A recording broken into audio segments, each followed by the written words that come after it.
우리 모두는 순례자입니다.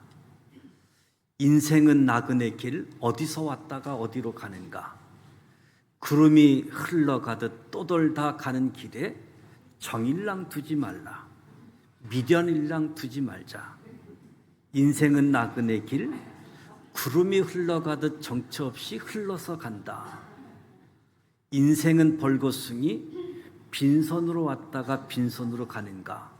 강물이 흘러가듯 여울져 가는 길에 정일랑 두지 말자, 미련일랑 두지 말자. 인생은 벌거숭이, 강물이 흘러가듯 소리 없이 흘러서 간다. 1965년도에 발표된 최희준 씨가 부른 하숙생입니다. 이 노래를 부르고 이후 예수님 믿고 그리스도인이 된 후 하나님의 부름을 받았습니다.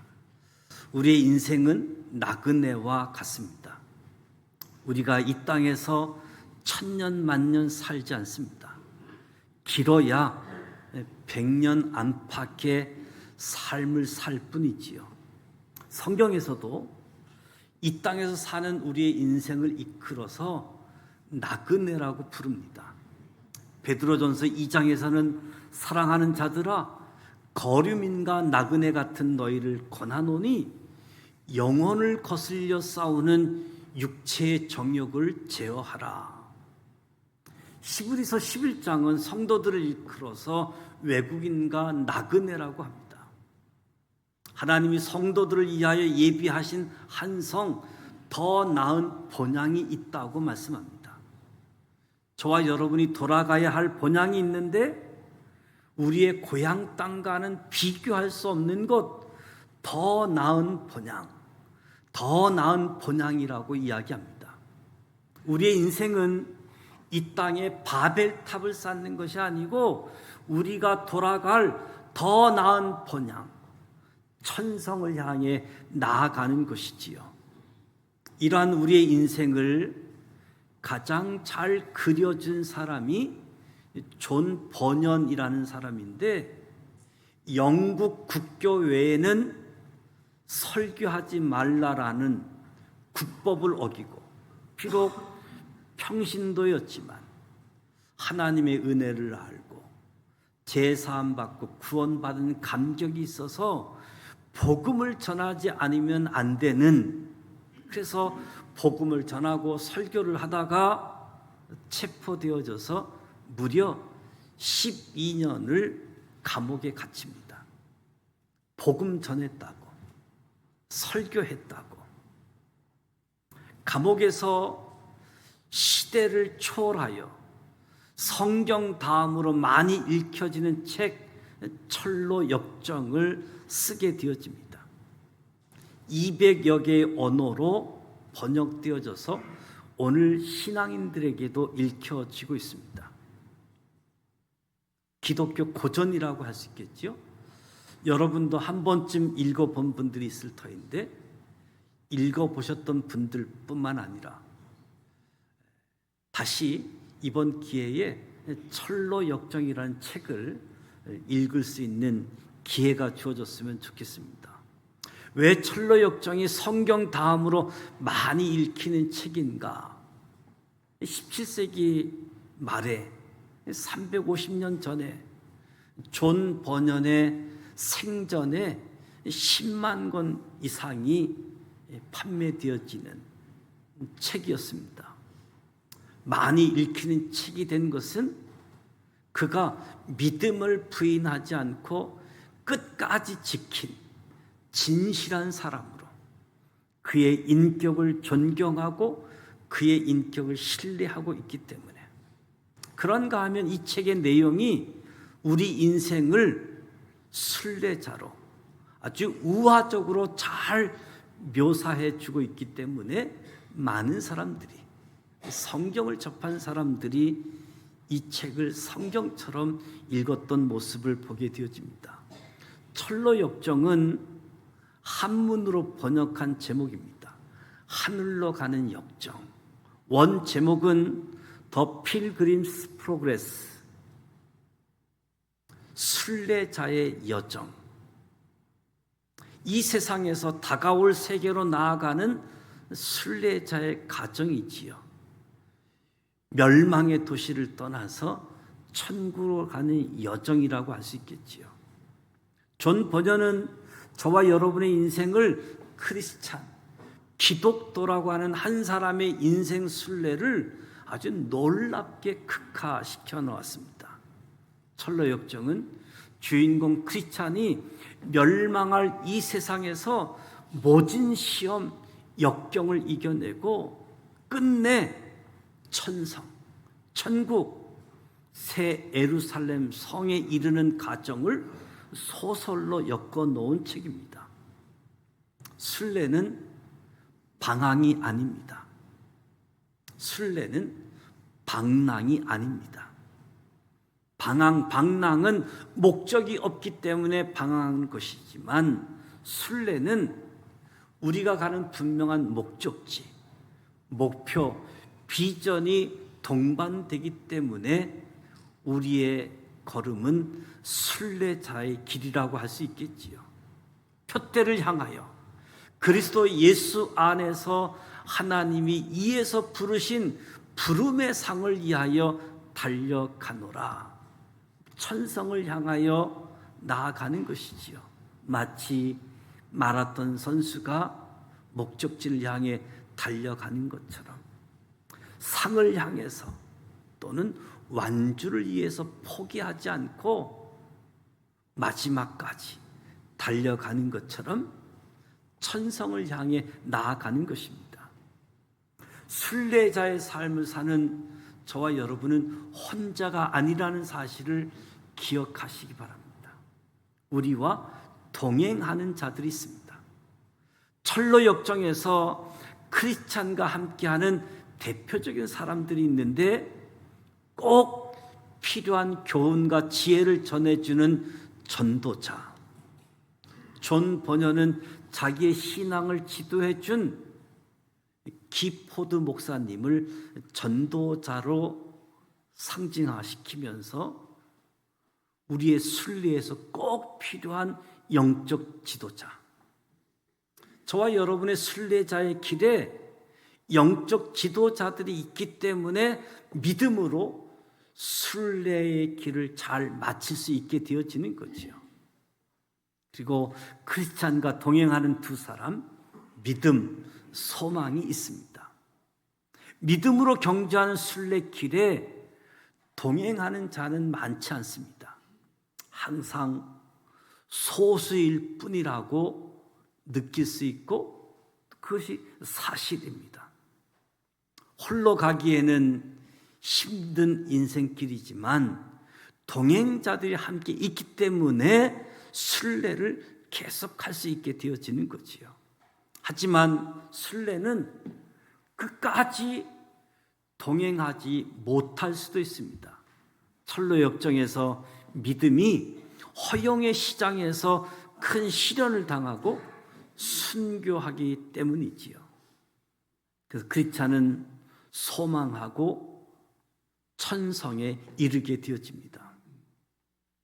이것은 저와 여러분의 순례의 길이 결코 순탄하지 않음을 보여주는 겁니다. 나만 순탄하지가 않다가 아니라 모든 순례자의 길이 결코 순탄하지 않다는 거지요. 크리스찬은 절망의 수랑을 지나 고난의 언덕을 오르고 내리고 끝인가 시작 생각했더니 겸손의 골짜기, 사망의 음침한 골짜기, 허영의 시장, 그리고 기쁨의 산, 이런 순례의 길을 지나서 천성에 이르게 되어집니다. 순례는 온갖 역경과 더불어서 이따금 맞이하는 안식처를 거치게 되어집니다. 평안하고 안정적인 길을 갈 때보다 힘들고 어려운 때가 훨씬 많다라고 하는 잠정적인 메시지를 주어지는 거지요. 때로는 닫힌 문을 열어야지 되고 절망의 늪에 빠지기도 하고 절망의 거인에게 잡히기도 하고 아첨꾼의 깸에 빠지기도 하고 세상의 부정부패와 대항하여 싸우기도 합니다. 이런 여정만 있다라고 한다면 우리는 피곤하고 힘겨워 쓰러질 수밖에 없을 겁니다. 그래서 순례에는 때로 아름다운 집의 가족들을 만나기도 하고 기쁨의 산과 같은 안식처도 만나게 되어집니다. 나를 사랑해주는 사람, 나를 사랑으로 대해주는 사람이 나타나기도 하고 내가 언제든지 즐겁게 나아갈 수 있는 교회가 있기도 한 거지요. 이런저런 순례의 연속성에서 크리스찬은 모든 장애물, 유혹들을 이기고 극복해서 마침내 끝내 천성에 이르게 되어지는 거지요. 이러한 크리스찬에 비해서 끝내 천성에 이르지 못하는 자들을 존 번연은 대조적으로 등장시킵니다. 무지, 나태, 거만, 허례, 이선, 천성에 이르지 못하는 자들을 대조적으로 등장시키면서 허례와 이선같이 율법에 의해서 구원받을 수 없음을 분명히 선포해 주는 복음적인 메시지가 담겨져 있음을 보게 되어집니다. 철로 역정은 믿음에 의한 칭의, 은혜로 말미암는 성화를 분명히 제시해 주고 있습니다. 요한계시록 21장은 새 예루살렘, 새 하늘과 새 땅을 분명하게 보여주고 있습니다. 다시는 사망이 없고 애통하는 것이나 곡하는 것이나 아픈 것이 다시 있지 아니하리니 처음 것들이 다 지나갔다고 말씀합니다. 하나님의 영광이 있어 그 성의 빛이 지극히 귀한 보석 같고 벽옥과 수정같이 맑더라. 그 성곽은 벽옥으로 쌓였고 그 성은 정금인데 맑은 유리 같더라. 그 성은 해와 달의 비침이 쓸데없으니 이는 하나님의 영광이 비치고 어린 양이 그 등불이 되십니다. 거기에는 밤이 없습니다. 그러면서 그곳은 오직 어린 양의 생명책에 기록된 자들만 들어가리라. 인생 순례를 성공적으로 마치고 천성 새 예루살렘에 크리스찬같이 들어갈 수 있는 곳은 오직 어린 양이신 주님의 생명책에 이름이 기록되어져 있어야 된다는 거지요. 다른 길은 없습니다. 그러면 어떤 사람의 이름이 어린 양의 생명책에 기록되어 있습니까? 어떤 사람의 이름이 생명책에 기록되어져 있는가? 에베소서 1장에서는 창세 전에 하나님이 예정하신 성도들, 로마서 8장에서는 믿음으로 모든 죄를 사함받은 자들로 부활하여 영생을 얻은 자들이 어린 양의 생명책에 이름이 기록되어져 있다 말씀합니다. 오늘 저와 여러분이 어린 양의 생명책에 이름이 기록되어졌다는 사실이 복이고 축하받을 일이라고 생각되어집니다. 시인 천상병은 기천이라고 하는 시에서 인생의 순례를 소풍이라고 노래합니다. 인생은 소풍이다. 나 하늘로 돌아가리라. 아름다운 이 세상 소풍 끝내는 날 가서 아름다운 너라고 말하리라. 인생을 소풍으로 노래하면서 참 아름다운 인생의 소풍을 이야기하는 거지요. 우리 그리스도인들의 철로역정, 우리 그리스도인의 순례는 천상병의 노래처럼 아름다운 소풍이 되어야지 됩니다. 우리의 소풍이 아름답게 끝내려고 하면 우리의 힘만으로는 불가능하지요. 우리의 어린 양이시고 신랑이신 주님의 도우심이 필요합니다. 세상의 신랑은 아내를 떠나기도 하고 아내를 방치하기도 하지만 우리 주님은 그렇지 않습니다. 우리 주님은 결코 우리를 떠나지 않으시는 분이십니다. 왜? 우리의 이름이 생명책에 기록되어져 있기 때문에.